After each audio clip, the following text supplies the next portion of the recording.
Veterans, your VA claim can be decided without a critical piece of evidence, even when you thought the VA already had it. And this week, that risk gets more urgent. On August 22nd, 3 Indiana VA medical centers switched to the new federal electronic health record. Cleveland and Anchorage are scheduled next. Then 26 more medical centers are planned for 2027. If you have a claim pending, here's the move. Check your records, compare them against what you submitted, and keep your own copies.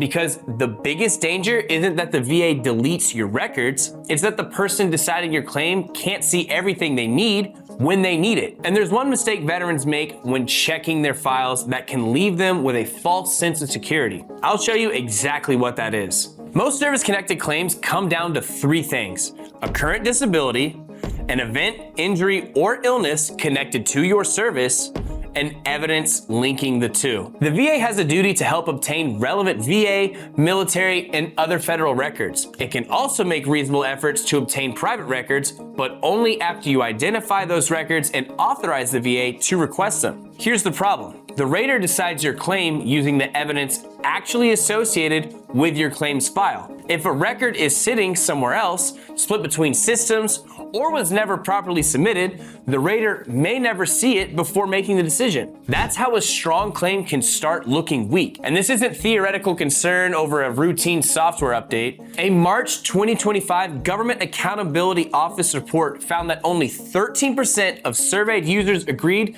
the new EHR made them as efficient as possible. 75% disagreed. The VA Inspector General also documented 826 major performance incidents between October 2020 and March 2024. Those included outages, degraded performance, and incomplete functionality. That history is why the VA paused most deployments. Now, to be fair, the system has improved. The VA says it operated without system-wide outages for 27 of the 31 months ending in December 2025 and maintained incident-free performance for nearly 2 years. That progress matters, but a stable system and a complete claims file are not the same thing. And that distinction could decide your claim. As of August 17th, the federal EHR is live at 14 VA medical centers. The first 5 sites launched before the rollout was paused. Louisville Federal Healthcare Center followed in 2024. Then the VA restarted deployments in 2026. 4 Michigan facilities went live in April.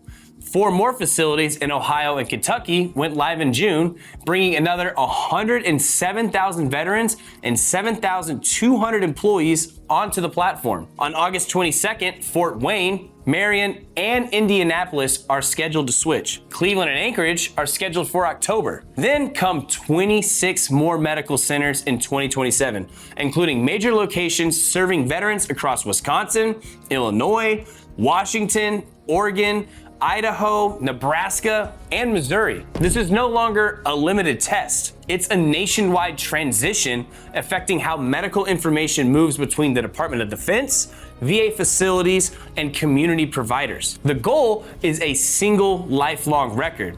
But while some facilities use the new system and others remain on the legacy system, you should not assume every important document is visible everywhere. There have been concerns involving consults, referrals, orders, and information moving between facilities. To be clear, that does not prove C&P examination notes are disappearing. But your claim is too important to run on assumptions. Verify what the VA has. A lot of veterans hesitate here because they're afraid that opening their records will pull their rating under a microscope. Simply viewing or downloading your own records is not a request for an increased rating. It is not a new claim, and it does not, by itself, ask the VA to reevaluate a disability. If the VA proposes a compensation reduction covered by 38 CFR 3.105E, it generally must notify you and give you 60 days to submit evidence before the reduction takes effect. So don't let fear keep you from reviewing your own information. But here's the mistake I warned you about. Your VA health record is not the same thing as your complete claims file. Checking one does not automatically confirm that the other is complete. First, sign into va.gov and review your VA health record through My Healthy Vet. Look for important diagnoses, treatment dates, test results, specialist visits, medications, and major changes in your condition. Second, check the evidence listed with your pending disability claim. Compare it against what you intended to submit. Pay special attention to private medical opinions, diagnostic testing, supporting statements, and records establishing when your condition began. Third, fill the private record gaps immediately. For a pending disability claim, you can upload supporting evidence through the claim status tool. VA guidance says to upload private medical records as soon as possible. If you want the VA to request records from a private provider, identify the provider and authorize the request using VA Form 21-4142. The VA may help obtain those records, but you are still responsible for making sure your requested non-federal records reach the VA. Fourth, request formal copies when necessary. VA Form 10-5345 Alpha is used to request a copy of your own VA health information. That is different from VA Form 10-5345, which authorizes the VA to release information to someone else. And if you want the full claims file, including records that may not appear in your patient portal, request your claim records separately through the appropriate VA records process or get help from an accredited representative. Do not treat a clean blue button download as proof that your entire claim file is complete. Picture two veterans with nearly identical joint condition claims. Both have 2 years of treatment records, a clear diagnosis, and a medical opinion supporting the connection. But one critical specialist report isn't visible in the evidence used to decide the first veteran's claim.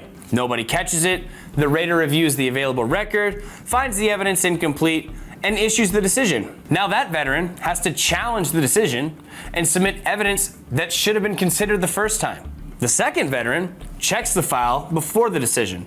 They notice the missing report, upload it directly, save the confirmation, and keep an independent copy. Same transition, same underlying system, completely different position when the claim reaches the rater. That is the real lesson here. The VA has a duty to assist, but you still need to verify the evidence supporting your claim. So here's your assignment. If you have a pending claim, especially if you've received care at a facility using or transitioning to the federal EHR, check your records this week. Review your VA health information, compare it with evidence attached to your claim. Upload missing private records as soon as possible, and keep your own complete, organized copy of everything. The VA is building toward one lifelong medical record. Until that system is fully developed and working across every facility, the most reliable backup of your evidence is still the one you control. Go ahead and like and subscribe here at VetClaims.ai and let us know in the comments what video you want to see us make next, or what question you want to see us answer next. See you in the next one.